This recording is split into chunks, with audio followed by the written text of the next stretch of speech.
Opening debate, the honourable member for Courtenay-Alberni. Thank you, Mr. Speaker. It's an honour today to rise in support of motion M-142 that was introduced by my colleague from Saskatoon West to create a special committee on homelessness. This motion is one of the most important motions that I think has been put forward in this House, Mr. Speaker.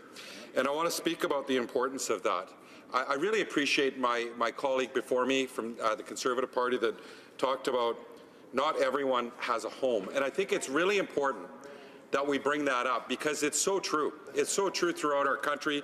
We know in every community homelessness exists, but doesn't just exist, it's on the rise. And I'm really appreciating that here we are today. I want to talk about not who's doing what, like the government talks about what they're doing and where they've been and what they're doing about this issue. I want to talk about the people that don't have a home, because that's what this is about, and that's what we need to talk about. The sense of urgency, Mr. Speaker, I don't think the government understands the sense of urgency that's happening in our community for people's lives and families that are being affected by homelessness, because we know it affects everyone. One thing we don't talk about, Mr. Speaker, is that we're all one tragedy away from being on the street.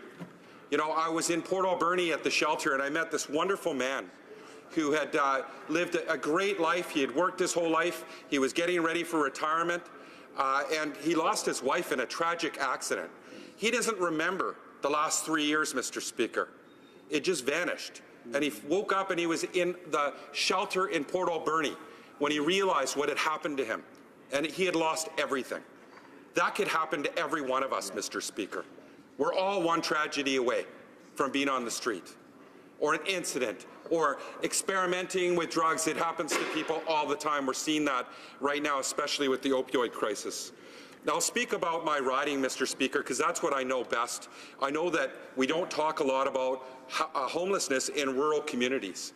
And, Mr. Speaker, right now we have a housing crisis in our country.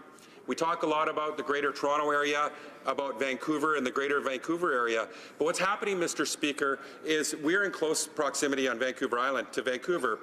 The spillover effect is having a massive impact in our communities. In fact, we're seeing real estate prices driven up over 20% over last year. And how that plays down for people that are marginalized or struggling, it plays out like this, Mr. Speaker. People are moving from the mainland over to Victoria, to Nanaimo.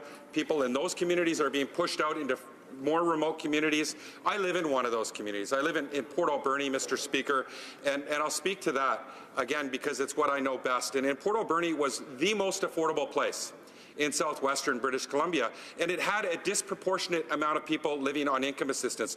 In fact, we were 250% above the provincial average for people living on income assistance. And Mr. Speaker, the reason being is people could rent a place for $400 a month. They would be earning $635 a month on income assistance, and they could afford to live there on a meager income to buy groceries and medicine and clothing on their $235 a month. But as we know, people that are living with low incomes, many people living with disabilities that are getting low incomes to survive, they were gravitating to our communities in Courtenay and in Courtenay-Alberni because they were affordable. But now, we're seeing our real estate prices get pushed up. And as you know, Mr. Speaker, people living on marginalized people that are living on low incomes often have a transient place to live because sometimes they can't make ends meet, so they have to move out. Their landlord moves them out because they couldn't pay their bills. But, Mr. Speaker, there's nowhere for them to go now. They can't afford anywhere on their meager income, so they're ending up on the street. We've never seen a housing crisis like this ever on Vancouver Island, Mr. Speaker. And Courtenay, for example, the vacancy rate in Courtenay is 0.4% in the Comox Valley. And we've got incredible organizations working there trying to find people a place to live. But you know what, Mr. Speaker? We haven't built not one purpose-built place to live for low-barrier housing in the Comox Valley. Never. And that's not working right now when we've got a housing crisis. We've got now hundreds of people living on the street and we're not prepared, Mr. Speaker. And it's great to have a national housing strategy, but we need a strategy that's focused on people living on the street. There's different situations that they're facing. We need to work that's integrated with the provinces. People living on the street move. We can't just say download it to local government and say it's local government's responsibility to fix this.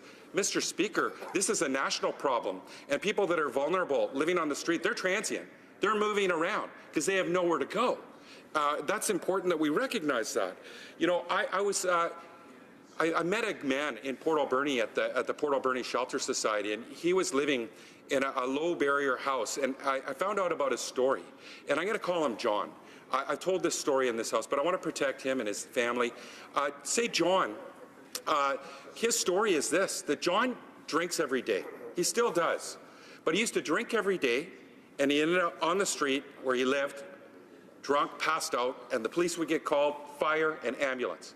They would take him to the hospital, tie up a bed in the hospital, acute care, and then they might do x-rays, or they would throw him in cells at the RCMP, and then they would release him and he'd do it all over again. I mean, Mr. Speaker, to lowball it, let's call it $2,000 a day, because it was every day. I mean, I'm just going to even lowball it and say it's only $600,000 a year. But the Courtenay-Alberni Shelter Society, which is operating on funds raised by the city, the good people of Courtenay-Alberni, the good people in the community, the business community, people that donate because they care, because they know that everybody deserves a roof over their head. The Courtenay-Alberni Shelter Society is bursting at the seams, can't house the amount of people that need a place to live. Found him a place to live. Low barrier housing, $475 a month. Let's call it $6 grand a year, instead of $600,000 a year. So those people that say, you know, we shouldn't be funding people that need a place to live because it's not our responsibility as a taxpayer. Well, I think it's prudent as government leaders to protect taxpayers, actually, and make sure that people that are vulnerable, that are living on the street, have dignity, have a place to sleep, like my friend that I was talking about in Courtenay-Alberni, that has a shower every day. He has a bed to sleep in, he has dignity. I mean, his story is so powerful, Mr. Speaker. And the people, all the first responders, they all know him. They know his story, and they know it's the right thing to do, Mr. Speaker. I met a single mom in Courtenay. She said, I've been born and raised here. My parents lived here, my grandparents, my great-grandparents lived here.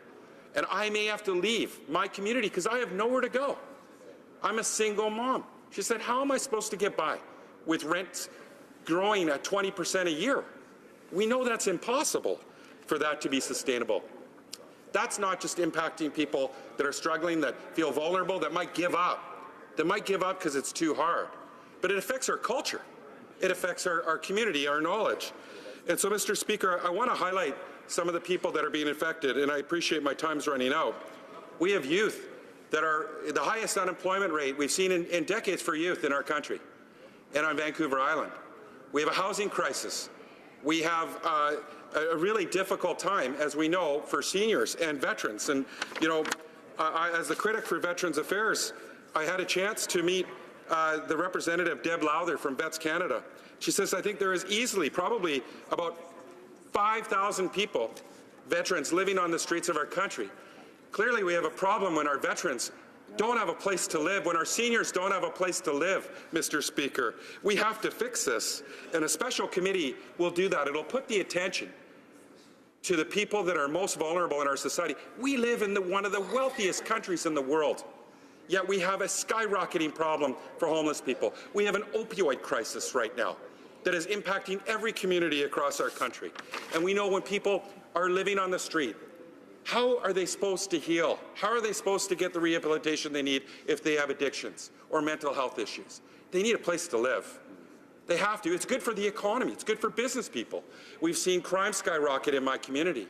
Skyrocket. And businesses are closing because homeless people that are feeding addictions and struggling need a place to live, Mr. Speaker. It's good for the economy. I outlined the saving to the taxpayer for services for the criminal justice system, for the healthcare system.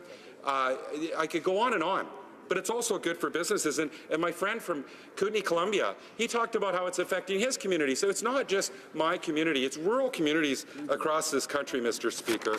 And the Prime Minister's promise that we'll cut the goal, his goal of 10-year goal of cutting homelessness in half by 50% in the next 10 years.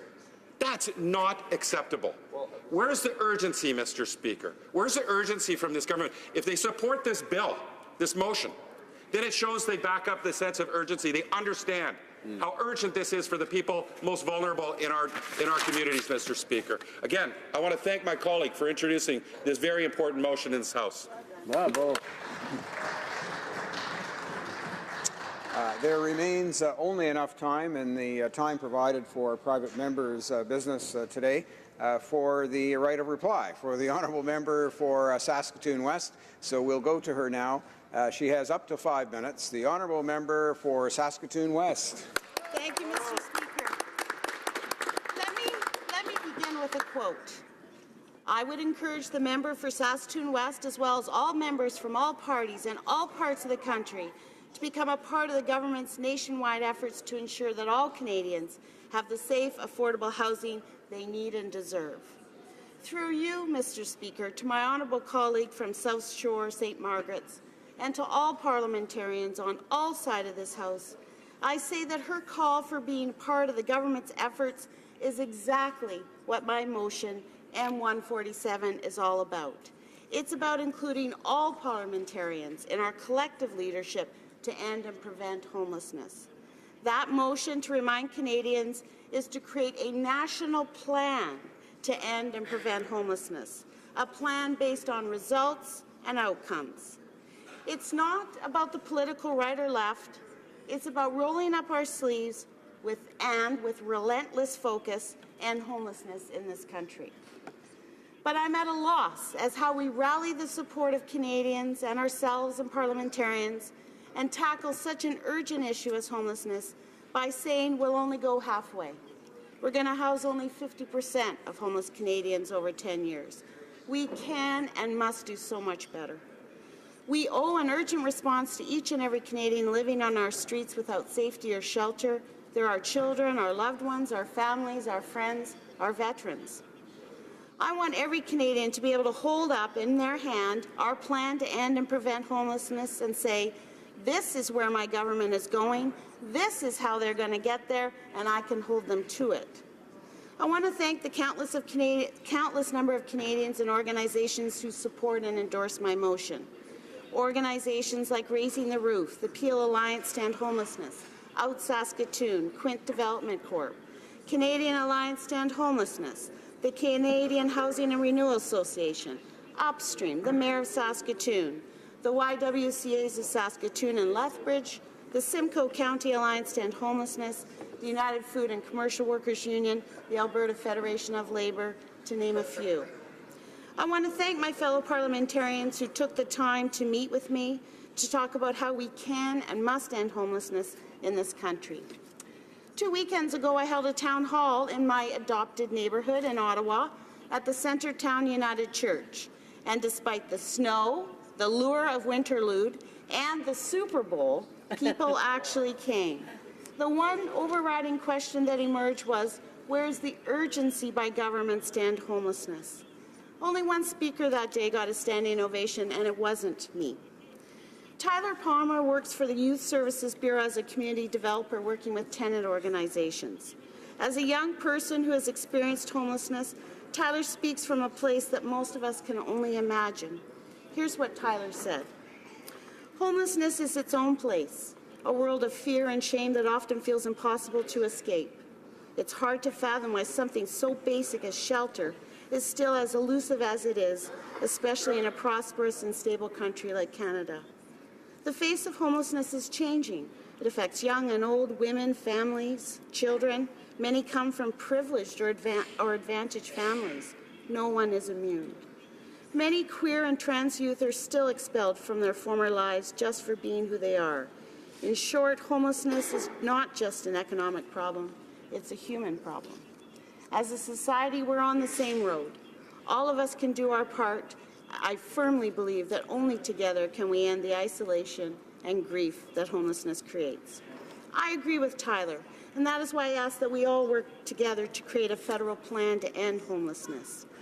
10 years from now, let's not regret what could have been or how far we could have come. 10 years from now, we'll have an opportunity to be proud of our efforts as parliamentarians towards ending and preventing homelessness in Canada. We'll have a chance to be thankful that we worked together in 2008, that parliamentarians chose to recognize housing rights are human rights, and that our country refused to abandon the most vulnerable. An urgent and bold federal intervention into homelessness crisis is possible. Let's work together to build a plan, make sure we get it right. We need not wait for a more perfect time. Thank you, Mr. Speaker.